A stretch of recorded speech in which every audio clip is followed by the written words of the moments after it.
জাতীয় সড়কের পাশাপাশি রাজ্য সড়কেও নিরাপত্তা ব্যবস্থা জোরদার করতে বিশেষ উদ্যোগ। হাওড়া গ্রামীণ জেলা পুলিশের তরফে রানীহাটি আমতা রাজ্য সড়কের গুরুত্বপূর্ণ পয়েন্টে লাগানো হলো সিসিটিভি ক্যামেরা। রানীহাটি মোড় থেকে মানিকপীর পর্যন্ত 25টি সিসিটিভি ক্যামেরা লাগানো হলো।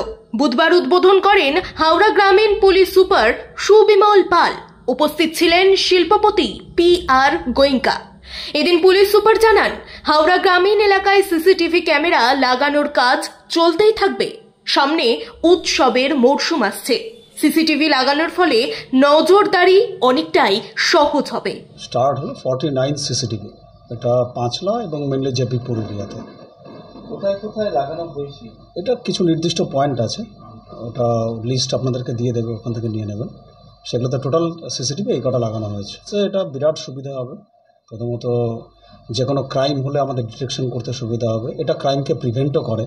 সিসিটিভি সবসময় সিসিটিভি থাকলে মানে ক্রিমিনালরা একটু চাপে থাকে, ক্রাইম করতে চাইবে না, এবং ডিটেকশনে বা এছাড়াও কোনো ট্রাফিক ম্যানেজমেন্টে এটা অনেকটা সাহায্য করবে। এবং ট্রাফিক কোনো অ্যাক্সিডেন্ট হলে আমরা ইমিডিয়েটলি ডিটেক্ট করতে হবে। সিসিটিভি এখনকার দিনে এটা পুলিশিংয়ের সাথে ওতপ্রোতভাবে যুক্ত আছে, এটা খুবই রিকোয়ার্ড একটা টুল আছে। আমরা করছি, আমাদেরকে যেমন MP উলুবেড়িয়া ম্যাডাম আমাদেরকে 30 লাখ স্যাংশন করেছেন। আমরা হাইওয়েতে সিসিটিভিকে আরও বেশি করে লাগাচ্ছি এবং সাইডেও অনেক জায়গায় লাগানো হচ্ছে। এছাড়াও বিভিন্ন জায়গাতে আমরা প্রচেষ্টা চালিয়ে সিসিটিভির নাম্বারটা অনেকটাই বাড়ানোর চেষ্টা করছি।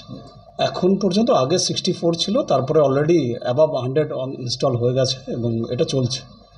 এটা চলতেই থাকবে কন্টিনিউয়াসলি। আমরা চেষ্টা করছি যতটা সম্ভব বেশি সিসিটিভি আমরা লাগিয়ে নিতে পারি, এটাই সাহায্য করবে। এবং মহরমের আমরা প্রত্যেকটা রুট যেগুলো সেন্সিটিভ জায়গা আছে সব জায়গায় সিসিটিভি কভারেজ রাখবো।